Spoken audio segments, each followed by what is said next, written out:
नमस्कार दोस्तों, मैं दत्तात्रेय सानप भारत यात्रा ब्लॉग में आपका तहे दिल से स्वागत करता हूं। और आज का वीडियो कुछ अलग होने वाला है कि हमेशा जैसे थंबनेल पे से पता चला होगा कि मिर्ची उसी को लगी है, बदबू उसी की आ रही है जिसकी दाल जली हो। मिर्ची भी उसी को लगी है। तो आज का टॉपिक कुछ अलग है। हम देखते हैं कि बहुत सारे अभी हम पिछले 8-15 दिनों से देख रहे हैं कि प्रेमानंद जी महाराज जी के ऊपर और अनिरुद्धाचार्य जी महाराज जी के ऊपर बहुत सारे ट्रोलिंग्स वीडियो आ रहे हैं कि वो कौन होते हैं हमारे पर्सनलाइज लाइफ में इंटरफेयर करने वाले, उन्हें क्या हक दिया है कि हमारे बारे में बात करने के लिए। भाई, तुम्हारे बारे में बात की ही नहीं उन्होंने, सबसे पहली बात।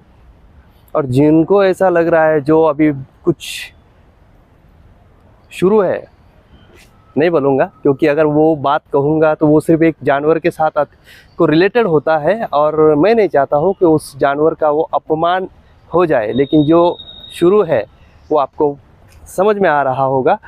तो मेरा प्रेमानंद जी महाराज और इनके बारे में मैं सिर्फ इतना ही कह सकता हूँ कि जो उन्होंने जो बात की, गलत क्या कहा है कि सही ढंग से अनिरुद्धाचार्य जी ने जो कहा था कि वह एक सही ढंग से कपड़े होने चाहिए, जितना बदन ढका हुआ रहेगा उतनी ही एक नारी की इज्जत होती है। गलत क्या है? क्या गलत कहा है? इतना गलत कहा है? कुछ भी गलत नहीं है इसमें। फिर भी बहुत सारे लोगों को एक मिर्ची लगी हुई है कि ये हम भी। एक मैंने देखा था एक छोटा सा वीडियो, उसमें उन्होंने कहा है कि हम बिकनी में भी मैं घूमूं तो ये कौन होते। मत पहनो भाई, मेरी मर्जी, वो भी मत पहनो, दिखाना ही है। हमें क्या करना है? हमें क्या करना है? बस ये मत, बाद में ये मत कहना कि उनकी नज़र गंदी है, उनकी नज़र, किसी और को ब्लेम मत करो।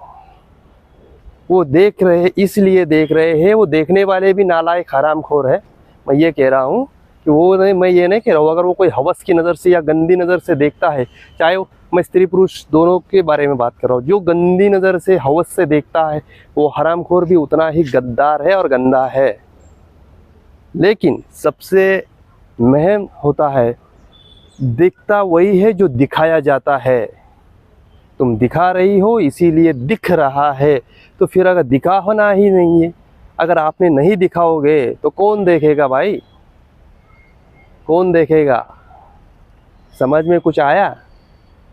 और जो भी अभी कुछ घटनाएं हो रही है इसी के कारण हो रहा है। हम सब एक ऐसा कल्चर ला रहे हैं, जो विदेशी कल्चर्स की जो बात करते हैं, जो विदेशी कल्चर्स हमारे साथ लेकर आ रहे हैं, तो ये कल्चर कुछ काम का नहीं है। हमारी संस्कृति, हमारा कल्चर हज़ारों लाखों साल पुराना है। पहले उसे समझो। मैं किसी जाति धर्म की बात नहीं कर रहा हूँ, हमारे देश के कल्चर की बात कर रहा हूँ। और अनिरुद्धाचार्य जी महाराज हो या प्रेमानंद जी महाराज जी ने जो बातें कही है, वो किसी एक मज़हब के लिए या किसी धर्म के लिए नहीं कही है, सभी के लिए कही है। उनके सामने सब समान है। और संतों के साथ, क्योंकि अभी संतों को ही बदनाम किया जा रहा है बहुत सारे। कोई प्रेमानंद जी महाराज है, अनिरुद्धाचार्य जी, बागेश्वर धाम है, उन सभी के बारे में बस वही चालू है। क्यों? क्योंकि किसी और पे अभी बात करके आपको फेम तो मिल नहीं रहा है। आपको तो उन्हीं को ट्रोल करना है। उन्हीं को ट्रोल नहीं करोगे तो कैसा चलेगा? और रही बात अनिरुद्धाचार्य जी महाराज की, बस 2 शब्दों में कहूँगा उनके बारे में, ज़्यादा कुछ नहीं कहूँगा। मैं 2 शब्दों में बात करने वाला हूँ उनके साथ कि अनिरुद्धाचार्य जी ने कहा था, जिनका 100 में से 4 से 5 लड़कियाँ ही ऐसी है कि जो पवित्र है। पवित्र रहने के लिए आचरण ठीक होना चाहिए। आचरण ही ठीक नहीं रखोगे तो पवित्रता कैसी टिकेगी? इसमें क्या गलत है? गलत ही क्या है? और जिन्होंने उसके बाद जो कुछ बखेड़ा खड़ा किया है कि बायकॉट करो, प्रेमानंद जी महाराज को बायकॉट करना चाहिए, ये करना चाहिए, बहुत फलाना ढिमक्का, बहुत सारी बातें की है। मैं एक बात पूछना चाहता हूँ, प्रेमानंद जी महाराज को क्या बायकॉट करोगे तुम? उनको सुनना मत सुनो, ज़रूरत ही नहीं है।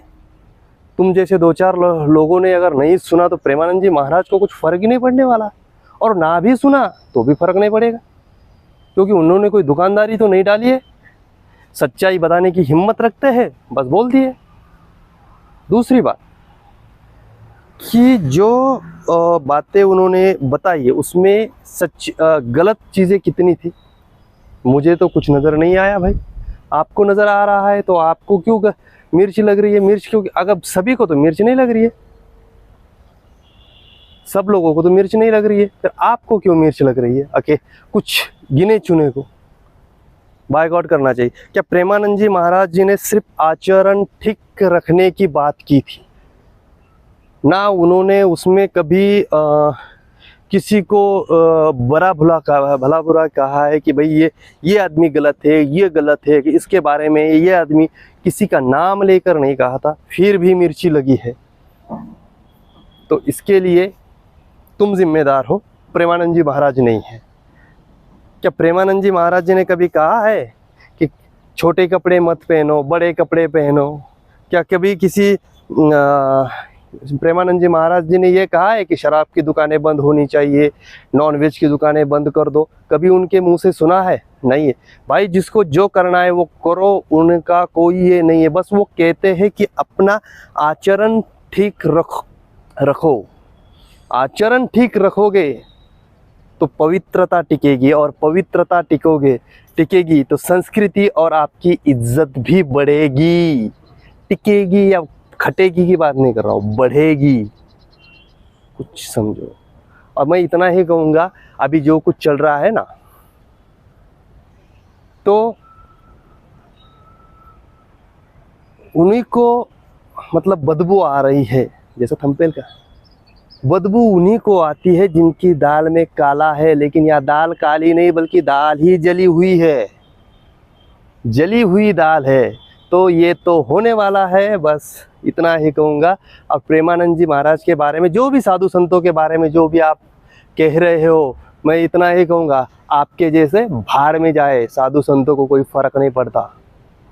मिलते हैं अगले वीडियो में, तब तक के लिए जय राम जी की।